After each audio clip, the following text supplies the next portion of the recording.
हाय कृष्णा विजय।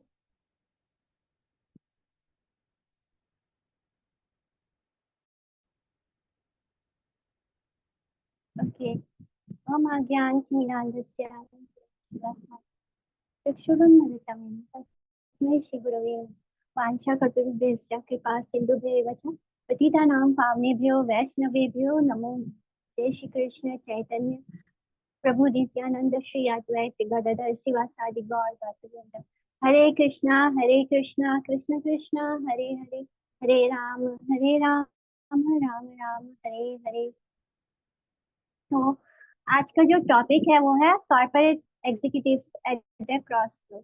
यानी अ, जो एग्जीक्यूटिव्स होते हैं ऑफिस में रिलेटेड इशू है कि जो एग्जीक्यूटिव बहुत टॉप पोस्ट पर रीच कर जाते हैं, बहुत हायर पोस्ट पर होते हैं, उनकी लाइफ उतनी ही ज्यादा स्ट्रेस और टेंशन से और इनसिक्योरिटी से भरी हुई होती है। मैंने जो जितना हाई रैंक पे होता है, जो जितना टॉप लेवल पे होता है अपने वर्क प्लेस पे, उसको तो जैसे उसका उसके जैसे युद्ध ही चल रहा होता है अपने स्ट्रेस के साथ, प्रॉब्लम्स के साथ। तो ऐसे लगता है जैसे एक इंसान जितना ज्यादा मटेरियल हाइट पर रीच करता जाता है, उतना ज्यादा उसके ऊपर स्ट्रेस और टेंशन बढ़ता जाता है। उसके अंदर इनसिक्योरिटी, उसको हर वक्त भय में जीना पड़ता है। हम ऐसे सिचुएशन में क्या होता है कि बहुत सारे जो टॉप लेवल एग्जीक्यूटिव्स होते हैं, वो क्या होता है, वो इस बर्डन को हैंडल नहीं कर पाते और वो उसमें टूट जाते हैं। काफी लोग सुसाइड भी कर लेते हैं या तो फिर उनको हार्ट अटैक आ जाता है। तो ये बहुत सारी बीमारियां भी उसके अंदर आ जाते हैं और फिर लाइफ भी खत्म हो जाती है। तो जितना हम पागलों की तरह अपनी जॉब और ऑफिस के में गोल्स को अचीव करने के पीछे भागते हैं, उतना ही ज्यादा हम अपनी लाइफ को भी डेंजर में डालते जाते हैं due to stress and tension. उस गोल को अचीव करते वक्त हमें जो स्ट्रेस फील होता है, जो तकलीफ, जो मानसिक उलझन से हम गुजरते हैं अपने गोल को अचीव करने के लिए, वो अनबियरेबल होता है। जैसे कोई बहुत ही सक्सेसफुल मैनेजर हो, उसके लाइफ में बहुत सारे गोल्स होंगे जिसको वो अचीव करना चाहती है और उसका बहुत हाई लेवल जॉब होगा, उसके पास बहुत ही लग्जरियस, बहुत ही हाईटेक घर है और एक स्लीक लिमोसाइन है, यानी बहुत महंगी कार है। और जब आपके पास बहुत पैसा होता है या फिर आप बहुत सक्सेसफुल हो रहे होते हैं, फेमस हो रहे होते हैं, तब आपके पास फ्रेंड्स की भी कोई कमी नहीं होती। तो ये संसार कैसा है कि यहाँ पे अगर आप सक्सेस कर रहे हैं तो आपके पास बहुत लोग आएंगे, बहुत लोग आपके फ्रेंड्स बनना चाहेंगे। लेकिन वैसे ही जब आपका डाउनफॉल होना शुरू होता है, या तो आपकी जॉब चली जाती है या आपके पास पैसे खत्म होने लगते हैं, चले जाता है, कभी कभी आप बैड डेब्ट में आ जाते हैं, राइट ऑफ हो जाता है, आपका बिजनेस खत्म हो जाता है, तो कोई आपको नहीं पूछेगा। वही लोग जो कल तक आपको आपकी तारीफ करते नहीं थकते थे, मैंने आपकी आप उनकी नजरों में बहुत ऊंचाई पर थे, वही लोग आपको पूछेंगे भी नहीं। तो इसी तरह जब कोई मैनेजर हो जो बहुत सक्सेसफुल हो, तो ऑब्वियसली उसके पास महंगी कार होगी, लग्जरियस होम होगा और बहुत सारे फ्रेंड्स होंगे और बहुत सारे क्लब्स में वो मेंबरशिप होगा, क्लब जैसे जाते हैं। और उसको हाई पर्क्स, यानी पर्क्स मनी होता है, एक होता है सैलरी इन काइंड होता है और एक इन पर्क्स होता है। जब हमें कोई सैलरी मिलती है तो जब वो कैश के रूप में या बैंक में आता है तो अ, वो हो गया। एंड दूसरा होता है, हमें सैलरी के रूप में पर्क्स मिला जाता है, यानी कभी हमें कार गिफ्ट में मिलती है, कुछ ना कुछ हमें जो चीजें मिलती हैं उसको पर्क्स बोला। तो ये इस तरह की बहुत अच्छी अच्छी चीजें मिलती हैं फॉर सक्सेसफुल एग्जीक्यूटिव। जैसे जैसे वो अपने गोल्स को अचीव करता जाता है, उसको कुछ ना कुछ मटेरियल चीजें गिफ्ट के रूप में भी मिलती है, जिसे पर्क कहते हैं। तो इस तरह उसके जॉब को बहुत ही, उसके जॉब में जो वो परफॉर्म कर रहा है उसको बहुत लोग अपलॉड करते हैं, बहुत उसको पसंद किया जाता है। लेकिन ये सब कुछ होने के बावजूद वो, उसके अंदर एक खालीपन होता है, एक डर, एक भय होता है। आप जितने हाई लेवल पे होंगे आपके पास बहुत कुछ होगा, लेकिन क्या होता है जब हम काम कर रहे होते हैं तो हम, हमारा जितना हाई पोस्ट होता है उतना हमारे ऊपर रिस्पॉन्सिबिलिटी होती है।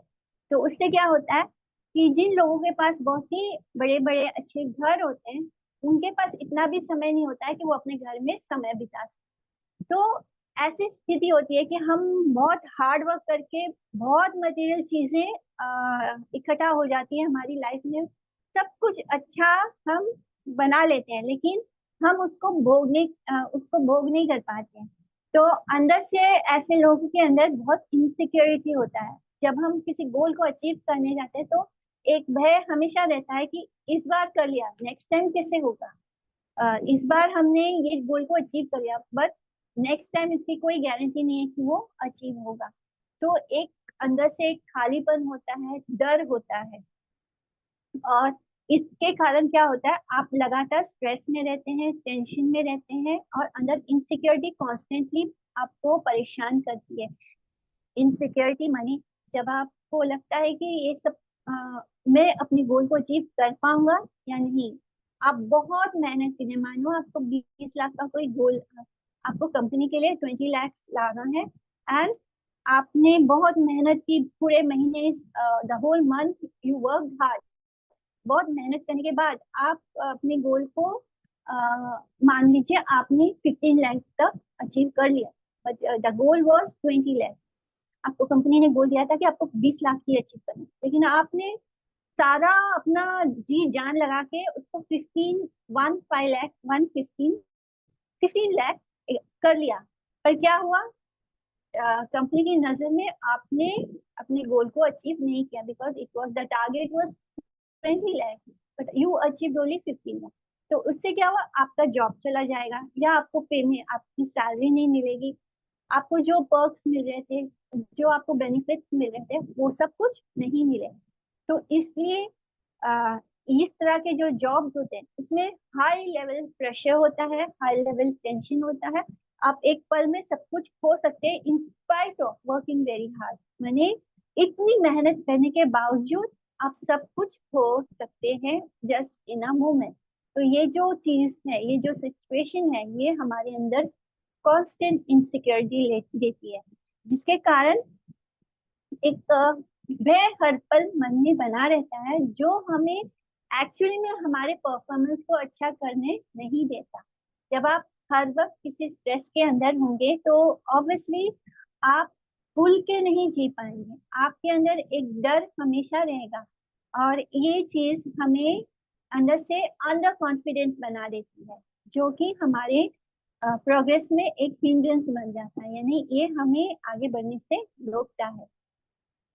और जब इस तरह के एग्जीक्यूटिव इस बात को रियलाइज करते हैं कि उन्होंने बहुत हार्ड वर्क करने के बाद, उस स्ट्रेस को झेलने के बाद, जब उनको रियलाइज होता है कि मैंने बेवजह इसमें ये समय बर्बाद किया, तब तक क्या होता है कि उनकी परिस्थिति ऐसी हो जाती है, उनकी हेल्थ ऐसी हो जाती है कि वो उसको रिकवर करने के हालत में नहीं होते, यानी बहुत कुछ, ऑलमोस्ट सब कुछ बिगड़ चुका होता है। तो ऐसे व्यक्ति का सिचुएशन बहुत पथेटिक हो जाता है, बहुत जिसमें हम तरस खा सके, ऐसी परिस्थिति हो जाती है। तो इसके लिए क्या होता है, माने उनके मन में ये क्वेश्चंस आते हैं, सवाल आता है कि क्या हमने इस सिचुएशन को पाने के लिए इतनी मेहनत की थी, सारा हार्ड वर्क करके सब कुछ, अपना पूरा हेल्थ खराब कर लिया, अपने दिन रात आप स्ट्रेस में रहे, तो हमने क्या अचीव किया। तो इस तरह के क्वेश्चंस मन में आते हैं कि हमने अपने जीवन को ही खत्म कर लिया है, और फिर इतने सेक्रीफाइस किए, यानी अपने बिजनेस के लिए, अपने ऑफिस में अपनी गोल्स को अचीव करने के लिए हम अपनी पर्सनल लाइफ को भी बहुत सेक्रीफाइस कर देते हैं। तो जब सब कुछ बिगड़ जाता है, तब ये क्वेश्चंस आते हैं, क्या हमने इस परिस्थिति के लिए ये सब कुछ किया था, ये इतना मेहनत हमने इसलिए किया था। ऐसा व्यक्ति उस पोजीशन में होता है जहाँ पे वो बहुत ही ऊंचे सक्सेस लेडर पे पहुंच जाता है। लेकिन जो लोग ऐसे सिचुएशन में पहुंचे हैं, हर वो इंसान ऊपर पहुंचने के बाद सिर्फ अकेला नहीं होता। जब आप बहुत सक्सेस के हाई लेवल पे होते हैं, आप अकेले तो होते हैं, लेकिन अकेलेपन के साथ अकेले होते हैं। तो अकेला होना और अकेलेपन, ये दो चीजें हैं, ये दोनों सेम नहीं है, दे आर नॉट सिमिलर। यानी हम अकेले हुए हैं लेकिन हमारे अंदर अकेलापन नहीं है, that means you are alone. लेकिन अगर हम भीड़ में भी हैं, लेकिन हम सबके बीच होकर भी खुद को अंदर से अकेला महसूस कर रहे हैं, तो ये है लोन भी, अकेलापन। तो ऐसा व्यक्ति, ऐसा मैनेजर, ऐसा एग्जीक्यूटिव जब बहुत हार्ड वर्क करने के बाद, बहुत जीवन जिंदगी भर बहुत कुछ अचीव करने के बाद, लगातार स्ट्रेस में रहने के बाद, अपनी लाइफ की बहुत सारी खुशियों को, समय को एंजॉय ना कर पाने से, उसको सेक्रीफाइस कर देने से, लास्ट में उसकी हालत ऐसी होती है कि वो अकेला भी हो जाता है एंड अकेलेपन का भी शिकार हो जाता है। तो अ, सच में देखें तो क्या ये सही है? क्या इस तरह जीवन को जीना सही है? इसको बोलते हैं कि हम माया के हाथों में हैं। माया ने हमें अपने ग्रिप में रखा, जिसके कारण हम उस चीज के पीछे भाग रहे हैं जिसका कोई मतलब ही नहीं था। इस मटेरियल वर्ल्ड में आकर भी हमने ह्यूमन लाइफ को वेस्ट कर दिया। हमने क्या किया? हमने अपना सारा जी जान लगा दिया कुछ मटेरियल चीजों को अचीव करने के लिए। कभी कभी तो ये एक लास्ट मोमेंट में जाके इंसान को समझ में आता है कि मैंने अपना समय बर्बाद किया, इतनी मैंने अपनी पूरी जिंदगी इतना एंजाइटी में जिया, वो बेवजह। तो ये क्या करते हैं, उन्हें ओएसिस बोलते हैं। जो रेगिस्तान होता है, रेगिस्तान में अगर कोई एक छोटा सा तालाब जैसा है या जहाँ पे पानी होता है, उसको ओएसिस बोलते हैं। तो हम क्या करते हैं, हम अपने एम्बिशन को अचीव करने में उस तालाब को नहीं देखते, बट हम मिरेज, यानी अ, जो रेगिस्तान होता है, जब धूप तेज होती है तो कुछ जगह पर ऐसे चमक होता है, चमकता है, रेत चमकती है, और वो हमें ये आभास देती है कि वहां पर जल है, पानी है। तो हमारे एम्बिशन उसी तरह है, उस मिरेजेस की तरह है, कि दूर से हमें लगता है कि बहुत सुहाना है वो हमें जल की तरह लगता है। जैसे किसी को रेगिस्तान में दूर एक आभास होता है कि वहां पे पानी है, पर हम एक्चुअली में जो ओएसिस है, जहाँ पे वो पानी है, उसको छोड़ के हम उस माया रूपी जल के पीछे भाग रहे होते हैं। यानी ये हमारा बॉटमलेस एम्बिशन है। यानी हम अपने एम्बिशन को अचीव करने के लिए हम दूर के सुहाने सपने देख रहे हैं, कि वो उस गोल के पीछे हम भाग रहे होते हैं, जो कि एक्चुअली में वहां कुछ होता ही नहीं है।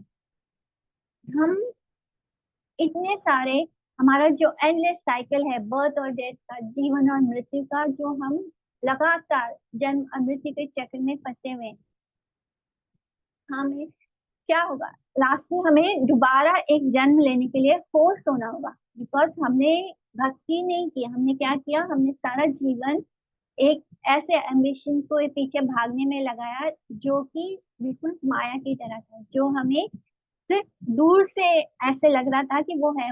जैसे चेसिंग द रेनबो हमने पढ़ा था कि जो इंद्रधनुष होता है वो दूर से नजर आता है, लेकिन जब हम उसको पकड़ने की कोशिश करते हैं तो वो कहीं नहीं होता। इसी तरह जब हम इस तरह मटेरियल लाइफ में भागते हैं अपनी एम्बिशन को अचीव करने के लिए, तब हम दोबारा क्या होता है, जन्म और मृत्यु के चक्र में और फंसते चले जाते हैं, और दोबारा एक शरीर को एक्सेप्ट करते हैं, दोबारा एक नया जन्म लेते हैं। ये जो ह्यूमन बॉडी है, ये जो ह्यूमन बर्थ है, ये बहुत ही वैल्यूबल है, बहुत ही कीमती है। इसे या तो हम यूज कर सकते हैं या तो हम लूज कर सकते हैं। इसका इस्तेमाल कर लो या तो इसको हमेशा के लिए खो दो। Because if you are not chasing Krishna then आप पूरा यू आर चेजिंग माया, यानी हम माया को ही चेज कर रहे हैं। और माया को चेज करने का मतलब होता है पुनरअपि जननम पुनरअपि मरणम, बार बार जन्म लेना, बार बार मरण होना, बार बार माता के गर्भ में जाना। इस तरह हम बार बार क्या कर रहे हैं, जैसे बर्ड्स होते हैं, जैसे पशु पक्षी होते हैं, उनकी तरह हम बस अपने फिजिकल सेंसेस को एंजॉय करें। जब हम मटेरियल चीजों के पीछे भागते हैं, क्योंकि इस तरह के लोगों का गोल मटेरियल ही होता है, वो क्या अचीव करना चाहते हैं, हम अपने गोल को अचीव करके क्या पाना चाहते हैं, कुछ मटेरियल चीजें ही खरीदनी चाहते हैं। तो ये जो मटेरियल चीजों को अचीव करने के लिए हम इतनी भागा दौड़ी करते हैं पूरे जीवन भर, वो अपने फिजिकल सेंसेस को एंजॉय करने के लिए, ये बिल्कुल वैसा ही है जैसे कि कोई पशु या पक्षी अपना, वो बड़े आराम से, उसको कोई चीज चिंता नहीं है, वो भी वही करता है। ह्यूमन बींग्स उसको कॉम्प्लिकेट करके करते हैं, यानी ह्यूमन बींग्स भी वही कर रहे होते हैं जो पशु पक्षी कर रहे हैं, बस उसको बहुत ही सफिस्टिकेटेड तरीके से करना चाहते हैं, बहुत ही कॉम्प्लिकेटेड तरीके से कर रहे होते हैं। हमें लगता है हमें बहुत मेहनत करनी पड़ती है 2 वक्त की रोटी कमाने के लिए, पर पशु पक्षियों को वो नहीं करना पड़ता, वो बड़े आराम से उसे पा लेते हैं। तो जब हम एनिमल लाइफ पर ध्यान दें तो वहां से सीखने के लिए बहुत है कि उन्हें, जो एलिफेंट्स होते हैं, जो चींटियां होती हैं, उन सब का भरण पोषण चल रहा है, उनको कोई मेहनत नहीं करनी पड़ रही है, उनका लाइफ आराम से चल रहा है। और हम ह्यूमन बींग्स क्या है, हम अपने एक गोल्स और टारगेट्स को अचीव करने में पूरा जीवन खपा देते हैं। एंड जब तक हम अपने हाईएस्ट पोजीशन को अचीव कर लेते हैं, उस वक्त तक हम पूरी तरह खत्म हो चुके होते हैं, हम कुछ भी इंजॉय करने की परिस्थिति में नहीं होते हैं। माने जब लोग यंग होते हैं, जब उनके अंदर सब कुछ खाने पीने के लिए बहुत हेल्दी होते हैं, तब उनको वो वस्तु नहीं मिलती। लेकिन जब आप बहुत मेहनत करके बहुत कमा लेते हैं पैसे, तब आप अपने आप को इतने रोगी बना चुके होते हैं कि आप उस वक्त भी कुछ पाने की स्थिति में नहीं होते, आप अच्छा खाना खाने की स्थिति में नहीं होते, बिकॉज आपको बहुत सारी बीमारियां हो चुकी होती है। तो इस तरह हम गलत चीजों के पीछे भाग रहे होते हैं, और हमारे ये बस क्या होता है, बार बार जन्म, बार बार मृत्यु। तो इसलिए हमें इस परिस्थिति से बाहर निकलने का क्या रास्ता है, भगवान की तरफ मुड़ना, गॉड रियलाइजेशन। हमें ये समझना होगा कि जो ये रैट रेस है, ये जो चूहों की जो दौड़ है फॉर मटेरियल प्रोग्रेस, ये हमारा लक्ष्य नहीं है। हमें एक चूहे की दौड़ में नहीं शामिल होना है, हमें उस लेवल पे नहीं जाना है कि हम मटेरियल चीजों के पीछे लोगों की चूहों की जो दौड़ चल रही है, रैट रेस जो चल रहा है, उसका हिस्सा हमें नहीं बनना। एक कंडीशन सोल के लिए इस मटेरियल वर्ल्ड में रॉट होना और फिर उसको ह्यूमन बॉडी प्राप्त होना, ये बहुत ही बड़ा अचीवमेंट होता है।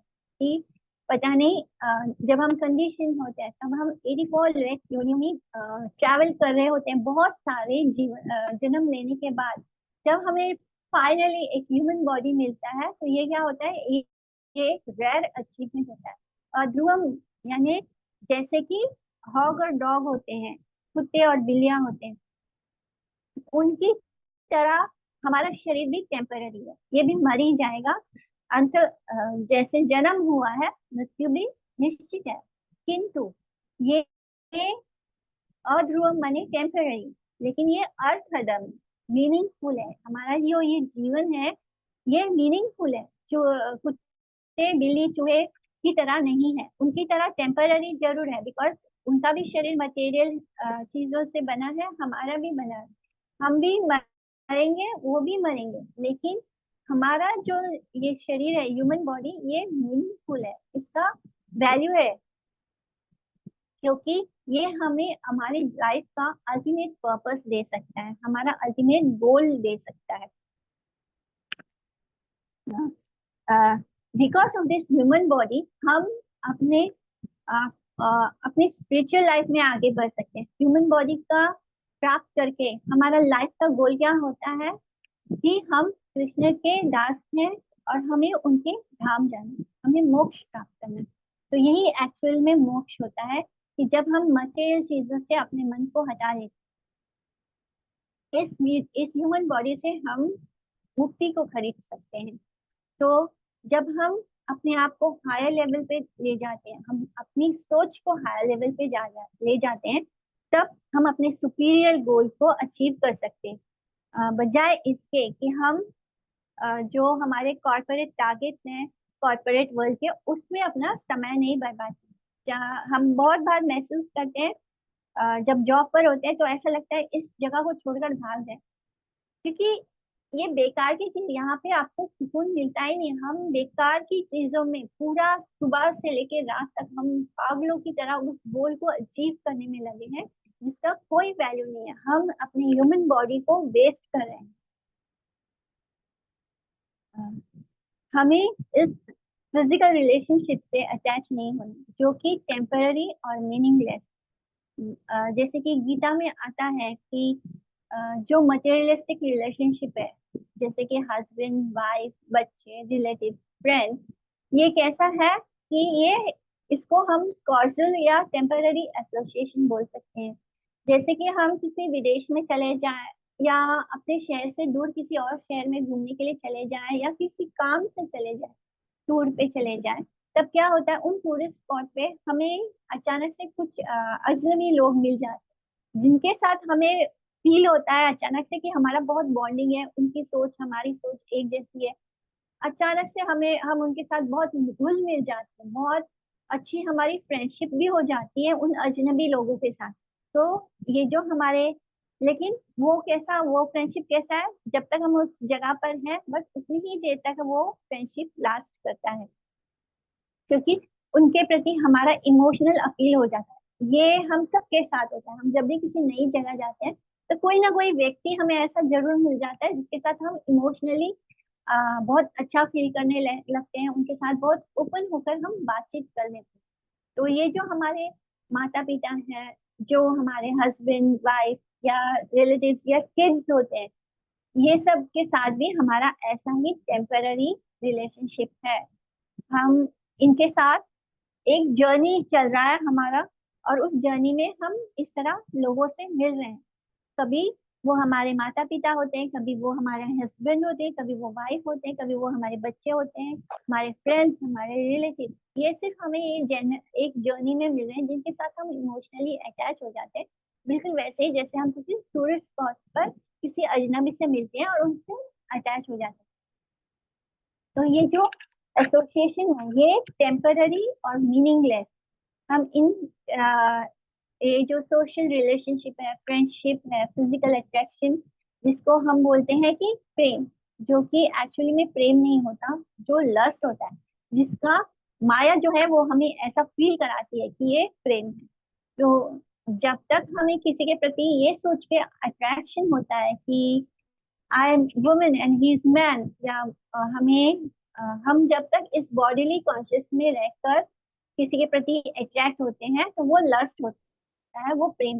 बिकॉज जो प्रेम होता है, जो लव होता है, वो किसी की आत्मा के प्रति होता है, वो किसी के शरीर के प्रति नहीं होता। लेकिन माया देवी के कारण हमें ऐसा फील होने लगता है कि ये ही प्रेम। तो ये सारी चीजें जो है ये टेम्पररी है। जो हमारा जो मटेरियल कनेक्शन है ये सब टेम्पररी है।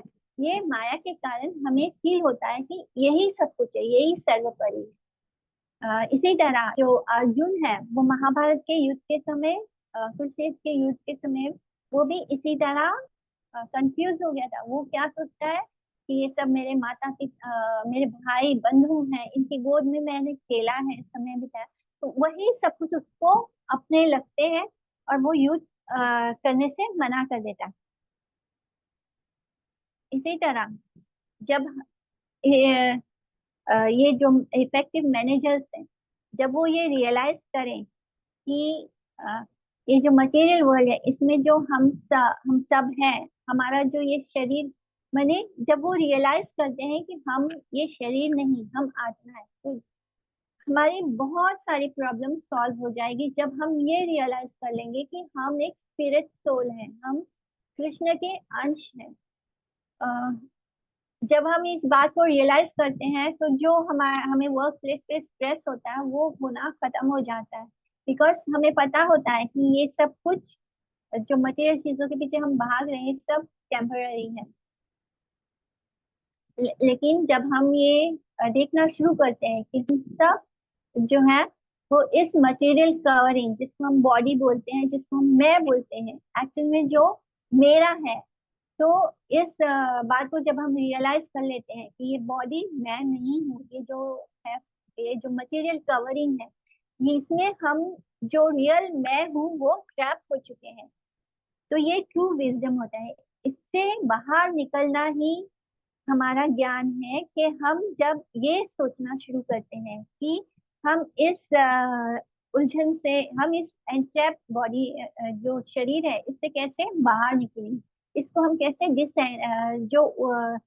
जो ये जाल है शरीर का, इससे हम कैसे बाहर निकले, कैसे हम इस माया देवी के इस जाल से बाहर निकलकर लिबरेशन, मोक्ष को प्राप्त करें।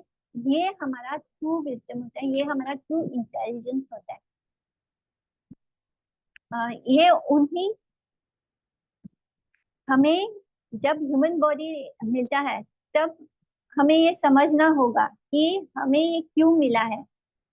ह्यूमन बॉडी मिलने के बाद यही हमारा कोशिश होना चाहिए कि हम जो आत्मा हमारी इस शरीर में ट्रैप्ड है उसमें से हम कैसे बाहर निकलेंगे। तो ये ह्यूमन बॉडी को हम या तो यूज कर सकते हैं इसमें से बाहर निकल के मोक्ष को प्राप्त करने के लिए, या फिर हम इसको हमेशा के लिए खो सकते हैं, just like using it as dog and house. यानी हम इसको कुत्ते बिल्लियों की तरह इस्तेमाल करें जिसमें हम सिर्फ वॉक करें। तो यहाँ पे एक बात नोट करना है कि जब कुत्ते या बिल्ली होते हैं, चूहे, ये जो एनिमल बॉडी होती है, ये भोग करते हैं, ये खाते हैं, पीते हैं, भोग करते हैं, लेकिन इनके कर्म नहीं बनते। जब हम ह्यूमन बॉडी प्राप्त करते हैं तब हमारे कर्म बनते हैं और उस कर्म का हमें फल भी भोगना होता है। तो best thing is we realise कि हमने जो ह्यूमन बॉडी मिला है जिसके अंदर हमारी आत्मा ट्रैप है, उसको हम कैसे बाहर निकाले, इस एम्बॉडीमेंट से हम कैसे बाहर हो जाए, फ्री कैसे हो सके, हम कैसे मोक्ष को प्राप्त कर सके। इसके लिए सबसे जरूरी क्या है कि हमें मटेरियलिज्म से पीछे हटना है और स्पिरिचुअलिज्म एक्सेप्ट करना है और एम्ब्रेस करना है। हमें मेरे लाइफ को से हमारा ध्यान हटाना है क्योंकि वो हमारा गोल, हमारा लक्ष्य नहीं है। हमारा लक्ष्य है कि हम स्पिरिट लाइफ को, हमारे हमारा जो स्पिरिचुअल आध्यात्मिक जीवन है उसकी ओर हमें आगे बढ़ना है। लेकिन क्या होता है, जनरली क्या होता है कि लोग इस बात को कब रियलाइज करते हैं, जब वो एडवांस एज में आते हैं, जब हमारी उम्र बढ़ने लगती है, जब हम फिजिकली कुछ भी करने की कैपेसिटी खोने लगते हैं, जब हमें लगता है कि हमारा शरीर अब काम नहीं कर रहा, तब हमें भगवान की या स्पिरिचुअल लाइफ की याद आती है। उस वक्त याद नहीं आती है। जब हम यंग होते हैं तब हमारे मन कहाँ होता है, भोग करने के लिए, भोग करने की इच्छा में होता है। लेकिन जब जैसे जैसे शरीर बीमार होने लगता है, जैसे जैसे हमारी एज बढ़ने लगती है और जब ये इंद्रियां काम करना बंद करने लगती हैं, तब हमें भक्ति की याद आती है, स्पिरिचुअल लाइफ की याद आती है। तो जैसे कि गीता में बताया गया है कि कोई भी इस वर्ल्ड में परमानेंटली नहीं रह सकता, यानी ये मटेरियल वर्ल्ड जो है वो इम्परमानेंट है। और यहाँ पे जो हमें ये मटेरियल बॉडी मिली है, ऑब्वियसली जो चीज मटेरियल चीजों से बनती है वो भी उसके ही क्वालिटी में होगी। तो इसी तरह हमारा जो शरीर है वो भी परमानेंट नहीं है। यहाँ पे कोई भी हमेशा के लिए, इटरनली रहने के लिए नहीं आया। यहाँ से हमें एक ना एक दिन जाना ही है। अद्य व अब्दा शतन तो वा, आज नहीं तो कल। या तो हम आज चले जाएंगे कम उम्र में, या तो शतन शतन तो वा, यानी या तो हम 100 साल की उम्र में मरेंगे, थोड़े से लंबी एज लेके मरेंगे, बट मरना तो हमारा तय है। जैसे जन्म मिला है, मृत्यु भी पक्की मिलने वाली है। यहाँ से हमें कोई एस्केप नहीं है, यहाँ से हम बचकर नहीं जा सकते। हम इस मटेरियलिज्म में पकड़े जा चुके हैं और हमें भूल गए हैं कि हम जो शरीर है वो अ, मर्त्य लोक में तो ऑलरेडी हम इस संसार को ऑलरेडी बोला गया है कि ये मर्त्य लोक है, यानी यहाँ मृत्यु लोक, मर्त्य लोक बोलो या मृत्यु लोक। तो यहाँ पे हम मरेंगे ही मरेंगे। तो दिस बॉडी भी जो मटेरियल एलिमेंट से बनी है वो भी मरेगी, इसको हम मॉर्टल बोलते हैं, यानी ये मरने वाला है, मृत्यु देह है। यहाँ से इस शरीर से जैसे ही आत्मा बाहर निकलेगी ये मरा हुआ होगा, यानी इसकी कोई वैल्यू नहीं है। ये तब तक ही वैल्यूबल है जब तक कि इस शरीर में आत्मा है। और इसके नेचर के कारण इसको बोला गया है अनृता, यानी फॉल्स। इसलिए एक व्यक्ति को हम तभी बुद्धिमान कह सकते हैं कि जब वो सिर्फ अपने मीटिंग के डेडलाइन पूरा करने में या अपने मंथली परफॉर्मेंस चार्ट को अचीव करने में या अपना जो भी मटेरियल लाइफ है उसको अचीव करने में अपना समय ना बर्बाद करके अपनी फ्यूचर लाइफ को अचीव करने में लगाए। हम तभी बुद्धिमान हैं जब हम इस ह्यूमन बॉडी को सिर्फ मटेरियल लाइफ में ये मटेरियल लाइफ मिली है, इस शरीर को हमें कितना संभालना है, हमें जो काम है वो करना है, लेकिन हमें ये नहीं भूलना है कि हमें ये शरीर क्यों प्राप्त हुआ है, हमें ये देह क्यों प्राप्त हुआ है। हमें हमारी बुद्धिमानी इसमें नहीं है कि हम मटेरियल लाइफ को कितना अच्छे से बना रहे हैं, कितने अच्छे से हम मटेरियल चीजों को इकट्ठा कर रहे हैं, या और हर रोज नई नई चीजें बना रहे हैं ताकि वो बहुत सुंदर लगे। इन मटेरियल चीजों पे समय नहीं बर्बाद। The real intelligence is to understand who am I, what is my relationship with Krishna, हमें किसने बनाया। फिर वो नेक्स्ट स्टेप आता है कि वो जिसने बनाया उसका नाम कृष्ण है, वो कौन है उसको खोजना, और हम कौन है, वो कौन है, क्या हमारा रिश्ता है, इसको जानना इज द रियल इंटेलिजेंस। बस इसीलिए जो ह्यूमन बींग्स हैं, वो जो मनुष्य है वो अदर योनियों से, दूसरे योनियों से अलग, इसीलिए वो अलग है क्योंकि जो एनिमल्स हैं, जो बर्ड्स हैं, जो पशु हैं, जो पक्षी हैं, वो भी सेम एलिमेंट से बने हैं, पंच तत्व से ही बने हैं। उनका भी शरीर पंच तत्व से बना, हमारा शरीर भी पंच तत्व से बना, लेकिन डिफरेंस क्या है कि जो हमारा शरीर है, जो ह्यूमन बॉडी है, उसको भगवान ने बहुत एम्पावर्ड करके भेजा है। इसके अंदर एक्स्ट्रा ऑर्डिनरी इंटेलिजेंस है, यानी ऐसी बुद्धि दी है जो किसी भी लेवल को अचीव कर सकती है। इतना इंटेलिजेंस भगवान ने ह्यूमन बॉडी में दिया है, और वो भी बहुत हाईली इवॉल्व है। जो पेड़ और पौधे होते हैं उनका कॉन्शियसनेस कैसा होता है, जड़ होता है। उनको हम काट भी दें तो उनको दर्द या तकलीफ नहीं होती है पेड़ पौधों, लेकिन ह्यूमन बींग्स का जो कॉन्शियसनेस है वो बहुत हाई लेवल का होता है। और पशु पक्षियों का थोड़ा सा डेवलप होता है, लेकिन उन्हें भी कुछ समझ नहीं आता। बट इन ह्यूमन बॉडी हमारा consciousness is high level, highly evolve बोलते हैं इसको, और हमें बुद्धि भी बहुत एक्स्ट्रा ऑर्डिनरी मिली है। तो ये क्यों दिया भगवान, ये सोचने की बात है ना कि अगर हमें भोग ही करना था, अगर हमें सिर्फ खाना पीना सोना मीटिंग ही करना था, तो भगवान को हमें ह्यूमन बॉडी देने की, हमें कर्म बंधन में फंसाने की क्या जरूरत, भगवान ने ऐसे क्यों किया। तो हम भी तो, हमें और जानवर में कोई डिफरेंस नहीं, अगर वो भी इंजॉय करे तो हमें भी इंजॉय करना है। तो भगवान ने हमें क्यों इतना हाई लेवल इंटेलिजेंस दिया, इसलिए तो नहीं दिया होगा कि वो घोंसले में सो रहे हैं और हम अपने लिए एक अच्छा बेड बना के सोए।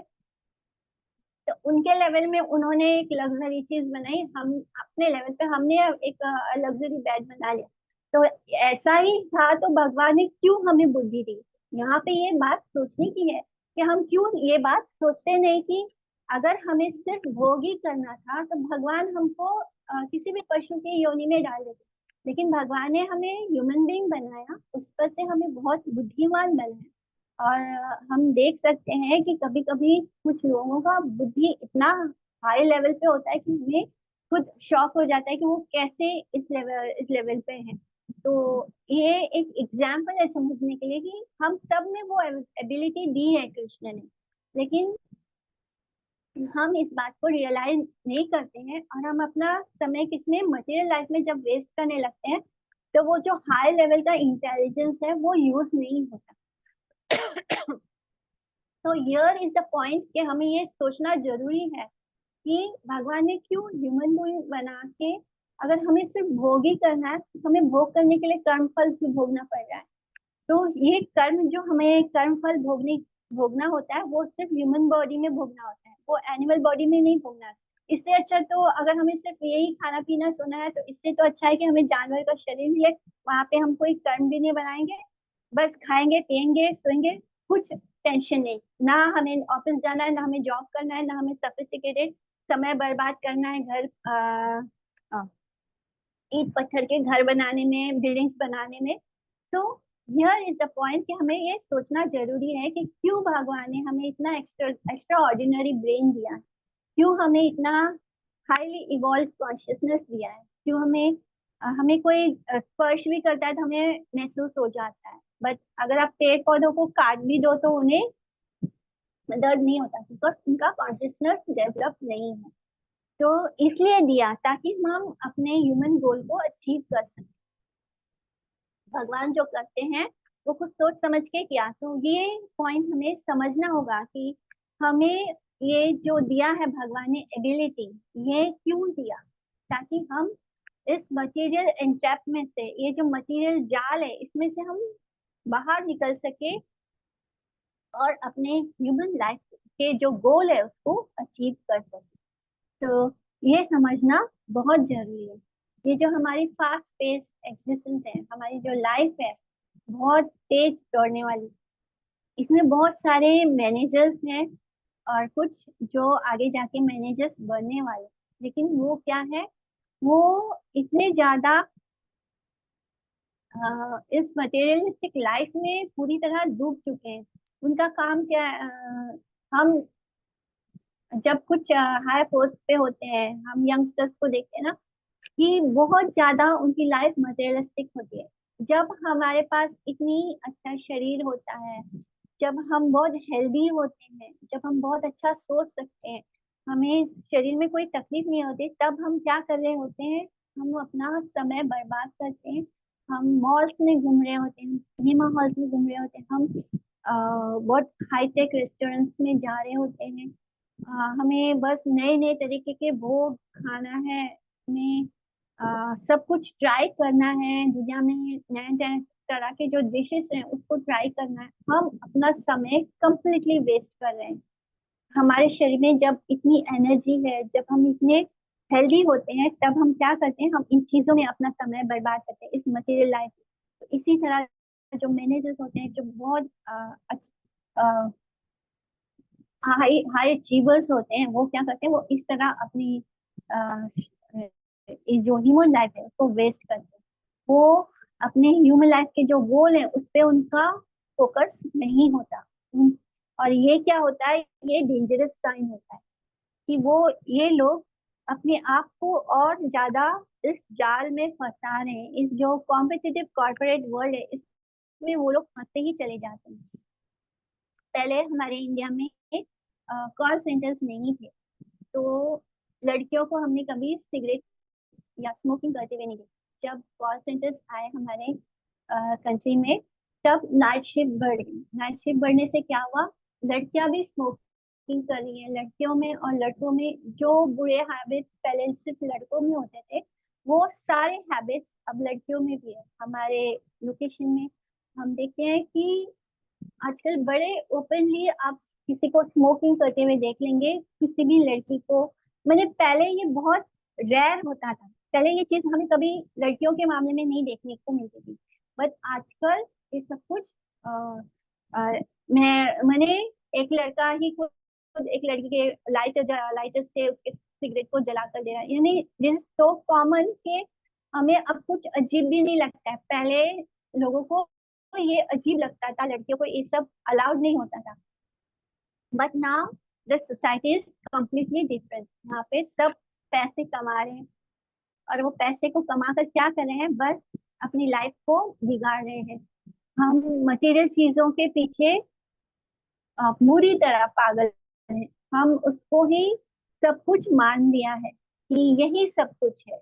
अच्छे अच्छे कपड़े पहनना, गुड लुक, अपने आप को, अपने शरीर को सजाना, और खूब मेहनत करके पैसे कमाना, खाओ पियो मजा करो जो बोलते हैं।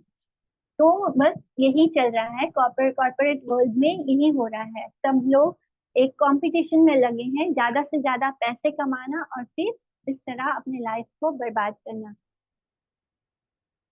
तो भगवत गीता क्या बोलता है कि जो सुख, इस ये आता है चैप्टर 18 में भगवत गीता के, जहाँ पे बोला गया है कि जो सुख हमें सेंसेस से प्राप्त होते हैं वो हमारे दुखों का कारण है। जब हम सिगरेट स्मोक करते हैं तब ये बहुत सुखी लगता है। कुछ लड़कियों को लगता है कि हम बहुत मॉडर्न हो गए, because we are competing with man. जो गलत काम वो कर रहे थे अब हम भी कर रहे हैं, तो ये नहीं दिखता कि वो गलत कर रहे थे हम भी गलत ही कर रहे हैं। उनको लगता है कि हम आजाद हो गए, now we are completely independent, हमें कोई रोक टोक करने वाला नहीं। लेकिन वो सिगरेट स्मोकिंग क्या होगा, उनको कैंसर तक ले जाएगा। जब हम नॉन वेज खा रहे होते हैं तब हम डायबिटीज जैसी बीमारियों को इनवाइट करते हैं, जिसके साथ साथ हमें हाई बीपी भी आता है, और जो हमारे लाइफ को जल्दी खत्म भी करता है। जब हम नॉन वेज खाते हैं तब हम फिजिकली तो कमजोर हो ही जाते हैं, बस हमारा नेक्स्ट लाइफ भी हम खराब कर लेते हैं, क्योंकि हमें हेल में भी जाना होता है, दर्द में भी भोगना होता है। जिसको जिसको हमने खाया है उस वो सब हमें भी खाएंगे। हमें तेल की कढ़ाई में फ्राई किया जाएगा, जैसे जैसे हमने उनको खाया वैसे वैसे वो हमें। तो ये सब चीज का हमें अभी नॉलेज नहीं है। तो ये जो सेंसेस के कारण हम जो सुख भोग करने की कोशिश कर रहे हैं, तो मैन वीमेन के बीच में जो गलत रिलेशनशिप है वो उनको अलग तरह से परेशानियों में डाल रहा है। तो ये क्या होता है, इसका जो सेंसेस के कारण हम सुख भोगने की कोशिश कर रहे हैं, ये अल्टीमेटली हमारे दुखों को इनवाइट कर रहा है। ये भगवद गीता में भगवान खुद बोलते हैं। और हम फोकस और सिंगल माइंडेड होने के नहीं हो पाते। हम हमारा ध्यान उतना फोकस नहीं होता है अपने काम में, और इसलिए हम फेल भी होते हैं। एक इंसान को बहुत सारे ऑब्स्टिकल से, हर्डल से गुजरना होता है, जिसके बाद वो अपने डिजायर, जिसका जो गोल होता है उसको अचीव कर पाता है। और जब वो उस गोल को अचीव कर लेता है तब उसके सबकॉन्शियस माइंड में क्या चिंता जागती है कि कहीं वो उस चीज को खो ना दे। बहुत मेहनत करके आप एक हाई पोजीशन पे पहुंचते हैं, तब वो आपके मन में हर वक्त ये डर, ये चिंता होती है कि कहीं आप उस पोजीशन को खो ना दें। उस स्थिति में होने पर इंसान सोचता है, अगर वो देखे तो उसे लगता है कि वो जो सड़क पे बैठा मोची उससे ज्यादा अच्छा है, क्योंकि उसके लाइफ में कोई स्ट्रेस नहीं है। वो बस आराम आके आराम से अपने खोखे में बैठ के अपना काम करता है, अपने सुकून से जी रहा है। वहां उस पोजीशन में पहुंचने के बाद हमें नजर आता है कि जो छोटा मोटा काम करने वाले लोग हैं वो हमसे बेहतर है, क्योंकि हमने इस पोजीशन को एक्वायर तो कर लिया, लेकिन अब ये पोजीशन पे टिक के रहना कितना कठिन है, कितना इनसिक्योरिटी होती है अंदर, कि हम हर वक्त भय और चिंता में जी रहे होते हैं। और वो भय और चिंता हमारे प्राणों को कब खत्म कर देगा हमें नहीं पता। हमारे अंदर कोई सुकून नहीं होता है, हम अपने रिलेशनशिप को भी खुशी से इंजॉय नहीं कर पाते हैं। इसलिए जो हमारी भागवत गीता है वो अ, हमें बताती है कि कैसा एक मैनेजर को होना है। कृष्णा और अर्जुन के बीच में जो डायलॉग है, जो कन्वर्सेशन है, वो हमें बताता है कि कैसे युद्ध में भी, युद्ध के क्षेत्र में भी अर्जुन और कृष्ण किस तरह इक्विलिब्रियम, यानी उनका मेंटल कंडीशन नहीं लूज हुआ। वो उस स्थिति को कैसे अचीव करें, उतना चैलेंजेस के बीच में वो कैसे स्थिर रहते हैं। इसलिए जो एक मैनेजर होता है, एक सही मैनेजर हो, तो उसको जो डे टू डे चैलेंजेस होता है उसको फेस करने के लिए उसको 5 तरह के फंक्शंस के थ्रू वर्क करना चाहिए।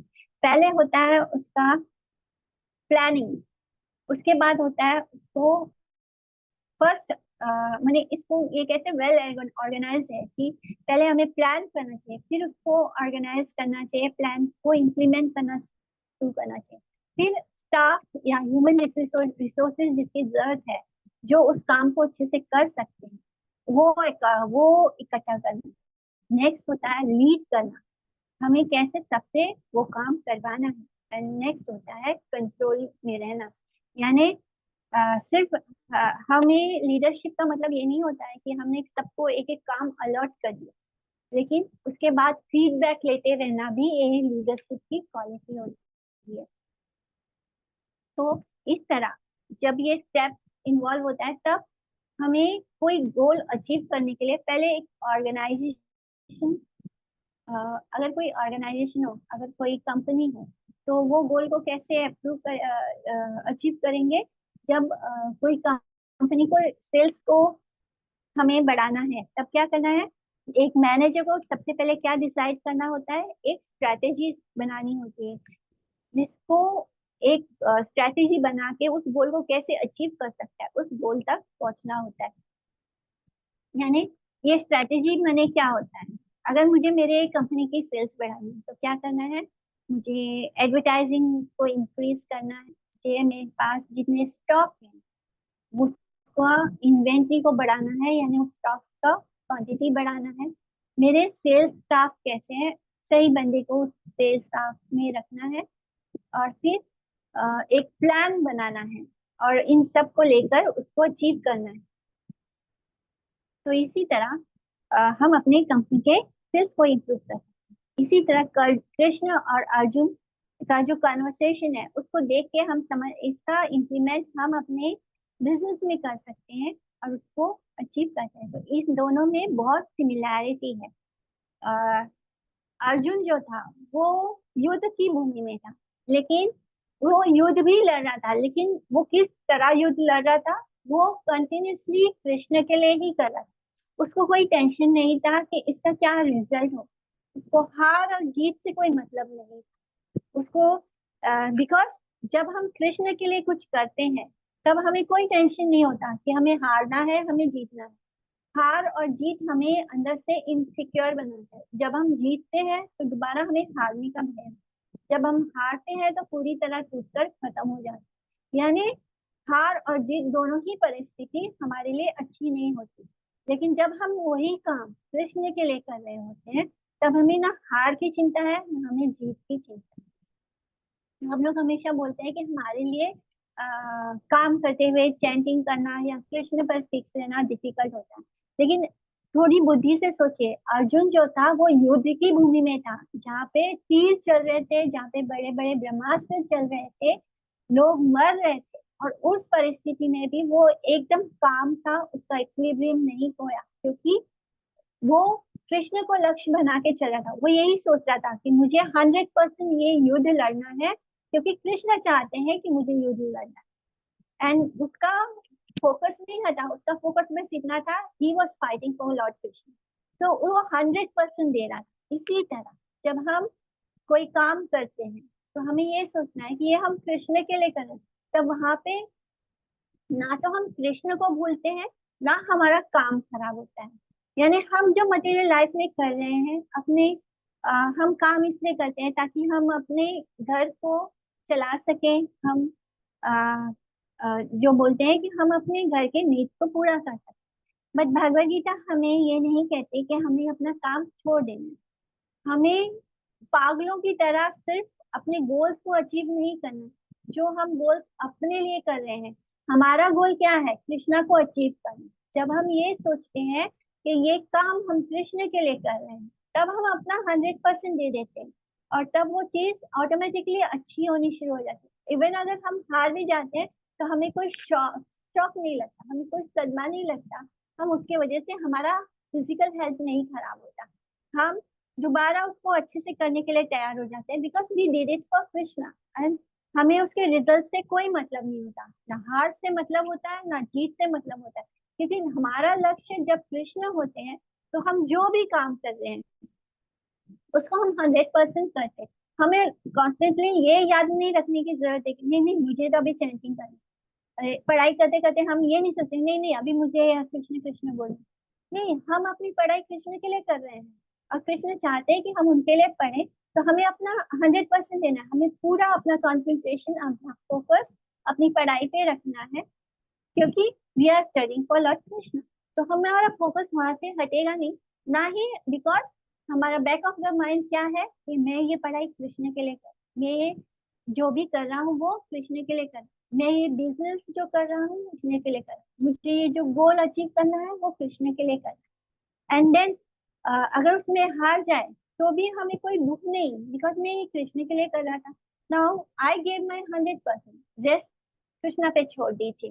And when you start living like that, तो आप सब कुछ कर रहे हैं, आप मटेरियल वर्ल्ड में सब कुछ कर रहे हैं, जो आपका काम था उसको भी बहुत अच्छे से कर रहे हैं, but you are doing it for Krishna, so you are not responsible for the उसके जीत और हार आपको अफेक्ट नहीं करेगा।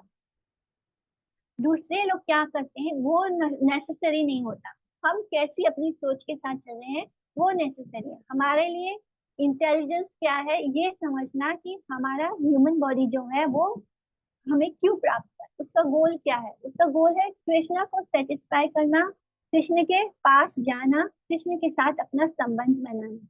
When we start working for lord Krishna, that does not mean कि हमें घर छोड़ना है, मंदिर जाना है और मंदिर में बैठ के फूल बनाने हैं या विग्रह के लिए सेवा करनी है। कृष्णा के लिए काम करने का मतलब ये सब नहीं होता। कृष्ण के लिए काम करने का मतलब होता है हम जो काम कर रहे हैं वो हम कृष्ण के लिए कर रहे हैं। जब हम घर की सफाई कर रहे हैं तो ये घर कृष्ण का है, हम कृष्ण के लिए सफाई। जब हम खाना बना रहे हैं तो ये खाना कृष्ण के लिए हम बना रहे हैं। जब हम पढ़ाई कर रहे हैं तो वो पढ़ाई हम कृष्ण के लिए कर रहे हैं। हम जो भी जॉब कर रहे हैं वो हम कृष्ण के लिए कर रहे हैं। हम जो बिजनेस कर रहे हैं वो बिजनेस कृष्णा का है, हम कृष्ण के लिए कर रहे हैं।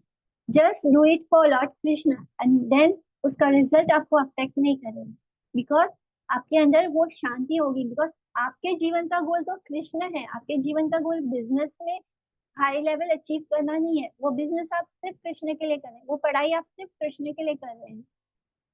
So give your 100% and leave the result on Krishna because you are doing it for Lord Krishna. तो ये चीजें आपको पर्सनली आपको अफेक्ट नहीं करेंगी, because you are achieving your goal, you are doing it for lord Krishna. Whatever you are doing it for lord Krishna. हम स्नान भी करते हैं तो ये सोचिए कि हम कृष्ण के लिए फ्रेश हो रहे हैं। हम जो कुछ भी कर रहे हैं हम वो कृष्ण के लिए कर रहे हैं। हम सो रहे हैं तो वो क्यों कर रहे हैं, वो हम कृष्ण के लिए सो जाए। जब हम जागेंगे हम बहुत एनर्जेटिक होंगे कृष्ण के लिए काम करने। तो इस तरह हमारी लाइफ भी स्मूथली चलती है, हमें कुछ भी छोड़ना नहीं है, हमें कुछ छोड़ के त्याग करके हमें मंदिर में जाके नहीं रहना, हमें मठ में जाके नहीं रहना, ये नहीं बोला कृष्ण। कृष्ण ने अर्जुन को ये नहीं बोला कि तुम युद्ध भूमि से भाग जाओ, अर्जुन क्या बोलता है कि मैं भिक्षा मांगूंगा, यानी वो अपने रास्ते से भटक गया। बट कृष्ण ने पूरे भगवत गीता में फाइनली अर्जुन को क्या समझाया कि तुम्हें अपने कर्तव्य से नहीं भागना, तुम्हें वो कर्तव्य ही मुझे डेडिकेट करना, because I want you to fight.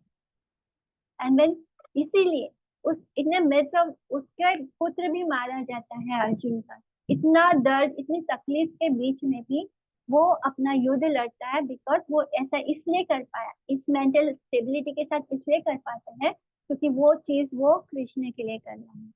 तो इसी तरह मैनेजमेंट टूल्स क्या होता है कि हम जो मैनेजर होता है वो अपनी टीम को ऑर्गेनाइज करता है अपने प्लानिंग के अकॉर्डिंग। इसी तरह कृष्ण और अर्जुन भी यही करते हैं, वो अपनी टीम को मैनेज करते हैं और उसको प्रिपेयर करते हैं। हम नेक्स्ट लेवल पे जो हमारा मटेरियल वर्ल्ड में होता है हम क्या करते हैं, ह्यूमन रिसोर्सेस इकट्ठे करते हैं, एक टीम बनाते हैं जहाँ पे हम लोगों को एम्प्लॉय करते हैं, उनको ट्रेन करते हैं। सेम थिंग हम भगवद गीता में भी पाते हैं कि कैसे कृष्णा जो है वो सीईओ की तरह अ, अपने आसपास के लोगों को लीड करते हैं। पूरा भगवत जो महाभारत था वो महाभारत अकेले कृष्ण ने ही लाया। वो दो वही अगर उनकी बुद्धि नहीं होती, अगर अपने वो अपने दिमाग से लड़े थे, वो पूरा ही बहुत ज्यादा जिसको हम धर्म बोलते हैं उस तरह से नहीं था। कहीं पे उन्होंने झूठ बुलवाया, कभी धर्मराज युधिष्ठिर से झूठ बोला, कभी उन्होंने माता कुंती से जा बोला कि तुम कर्ण से ये वाला वचन मांग लेंगे। कभी उन्होंने दुर्योधन जब अपनी माता का आशीर्वाद लेने जा रहा था तब उससे रोक देते हैं, बोलते कि नहीं। फिर जब अ, इतना पूरे युद्ध के समय उन्होंने सारा दिमाग किसका चल रहा था? कृष्ण का चल रहा था। लाइक ऐसे इसी तरह जो सीईओ होता है उसका भी दिमाग ऐसे ही चलना चाहिए। तो हम देखते हैं कि जो हमारी भगवत गीता है वो कितना ज्यादा मैनेजमेंट टूल की तरह है, वो किस तरह हमें हेल्प कर सकती है। तो हम ये सब कुछ कर सकते हैं विद द सेंटर कि हमारे को ये माइंड में होना चाहिए, the first goal of getting human body is to achieve Lord Krishna and we can do everything। हमें कुछ रोक टोक नहीं है, हमें अपनी लाइफ में सब कुछ करने की परमिशन है, बट विद द हमारा सोच कैसा होना है कि हम जो कुछ भी कर रहे हैं that we are doing it for lord Krishna. यही हमारे ह्यूमन लाइफ का गोल है कि हम जो कुछ भी करें वो भगवान कृष्ण के लिए करें। So do everything for Lord Krishna. Don't run away from your home. Don't uh, आपका अगर बिजनेस में लॉस भी हो गया है तो उसके उसके लिए हमें निराश होने की जरूरत नहीं। You have done your 100% for lord Krishna. उसके आगे जो होगा, जब हम ये सोचना शुरू करते हैं कि कृष्ण जो कर रहे हैं उसमें ही हमारा बेस्ट, तो हमें दुख होना बंद हो जाता है, ना हमें हार से फर्क पड़ता है ना हमें जीत से फर्क पड़ता है। And we can stay stable in all situation. इसी तरह भगवद गीता का जो मेन इंग्रेडिएंट है वो कॉर्पोरेट वर्ल्ड में क्या है कि लीडरशिप। कृष्णा ने भी अर्जुन के अंदर लीडरशिप क्वालिटी को इंस्टिल करते हैं, उसको बहुत लंबे डायलॉग से, भगवद गीता के डायलॉग से उनको मोटिवेटिंग स्पीचेस जो हम देखते हैं कृष्ण भी वही करते हैं अर्जुन के लिए। तो ये जो मॉडर्न मैनेजर है वो भी यही करते हैं, वो अपने टीम को मोटिवेट करते हैं, गाइडलाइंस देते हैं, अपने एम्प्लॉयज को एनकरेज करते हैं प्रॉब्लम सॉल्व करने के लिए। तो we see that Bhagavad Gita has all the ingredient of modern business. जो है वो सब कुछ उसके अंदर है। तो हम भगवद गीता के साथ भगवद गीता से हम बहुत कुछ सीख सकते हैं। जब हम ये रियलाइज कर लेते हैं कि हम ये शरीर है ही नहीं और हम आत्मा है। लेकिन अर्जुन को भगवान कृष्ण ने पूरी भगवद गीता सुनाई, इसका मतलब ये नहीं हुआ कि अर्जुन ने युद्ध छोड़ दिया, युद्ध नहीं लड़ा। इसी तरह हमारे जो डे टू डे लाइफ है उसमें भगवद गीता हमें कितना हेल्प कर सकता है। जब हम भगवद गीता पढ़ते, जब ये हमारे अंदर नॉलेज आता है, हमें बिना किसी अटैचमेंट के सब कुछ कृष्ण के लिए करना है। जस्ट लाइक वाइज कि अर्जुन युद्ध को लड़ रहा था but he was fighting for lord Krishna. ये होता है भक्ति, यानी उसने अपने युद्ध को ही भक्ति में बदल दिया। उसको भक्ति करने के लिए माला लेके जप करने की जरूरत नहीं पड़ी। व्हेन ही फोकस्ड ऑन कि मुझे ये कृष्ण के लिए करना है, उसके मन की सारी दुविधा खत्म हो गई। सामने जो है वो कौन है? वो भी आत्मा है। जब हमारे घर के सारे सदस्यों को हम ठीक से देखना शुरू करते हैं तब हमें पता चलता है कि ये सब भी हमारी तरह आत्मा है, ये सबको भी कृष्ण का अंश है। तो तब हम सही तरीके से लोगों को आइडेंटिफाई करते हैं। अगर हम किसी को ये देखना शुरू करें कि ये मेरे हस्बैंड है, ये मेरा वाइफ है, ये मेरा बच्चा है, मेरा बच्चा, you will get more and more attach to bodily concept. और फिर क्या होता है कि लोग अपने प्रोफेशनल लाइफ के पीक में होते हैं, लेकिन जस्ट बिकॉज अगर कुछ हो गया उनके पर्सनल लाइफ में तो वो जो उनका प्रोफेशन होता है या तो जो बिजनेस होता है वो अफेक्ट हो जाता है। But when we start seeing people around us in the real identity क्या है कि हम सब जीवात्मा जो है वो कृष्ण का अंश है। तो हम उसी तरह हमें सबको देखना है और कृष्ण के साथ अपने रिलेशनशिप को डेवलप करना। when we start doing everything for Krishna, naturally slowly हम कृष्ण के साथ अपने रिलेशनशिप को डेवलप करते हैं। तो नेक्स्ट थिंग क्या होता है कॉर्पोरेट वर्ल्ड में? Creative problem solving. ये चीज हमें भगवद गीता में दिखती है कि कैसे कृष्ण जो है वो हर प्रॉब्लम का सॉल्यूशन करते थे। और अर्जुन की हेल्प किया उन्होंने, हर प्रॉब्लम से, हर मुश्किल से अर्जुन को वो बाहर निकाल देते थे। तो इसी तरह हमारे पास क्लियर प्लान्स होते हैं और ऑर्गेनाइजेशन स्किल होता है, तो हम उसी तरह मटेरियल लाइफ में जो बिजनेस है उसमें आगे बढ़ते हैं।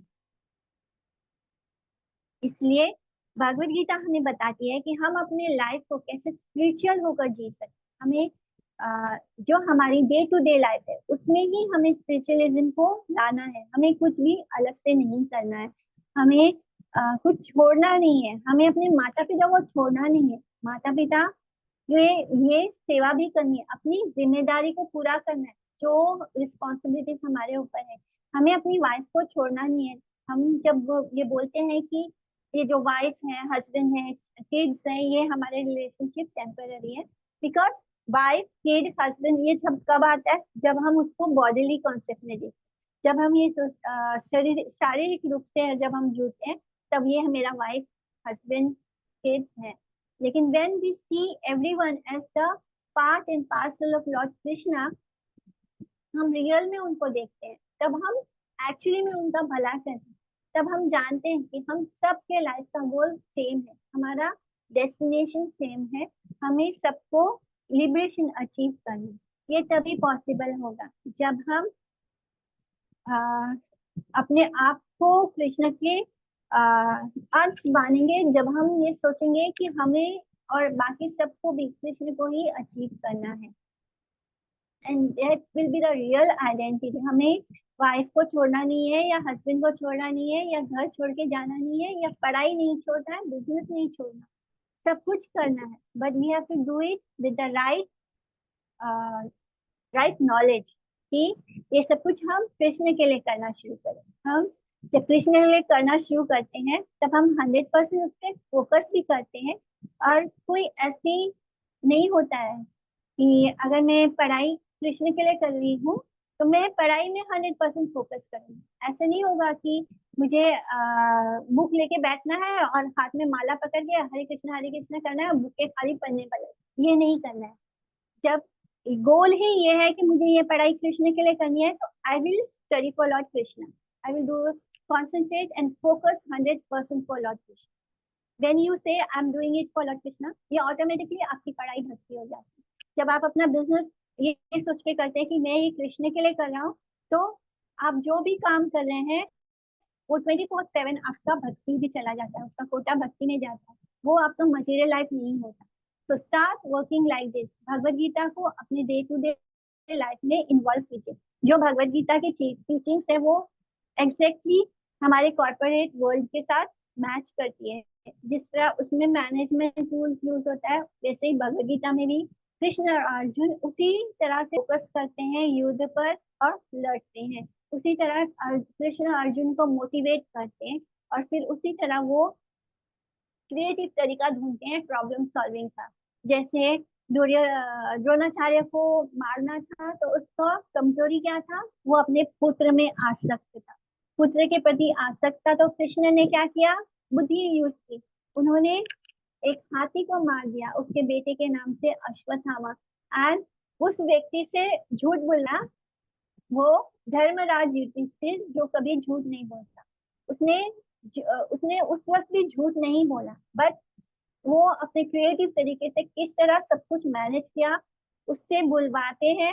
और धर्मराज युधिष्ठिर बोलते भी हैं कि मनुष्य नहीं हाथी, बट कृष्णा वॉट द सीधर जोर से ड्रम या बिगुल बजा देते हैं, जिससे कि युधिष्ठिर की आवाज किसी को सुनाई नहीं देती है। And Dronacharya become so infected, वो इतना इन्फेक्ट हो जाते हैं उस बात से कि वो पूरा जिस जोश से वो अपना युद्ध लड़ रहे थे वो खत्म हो जाता है।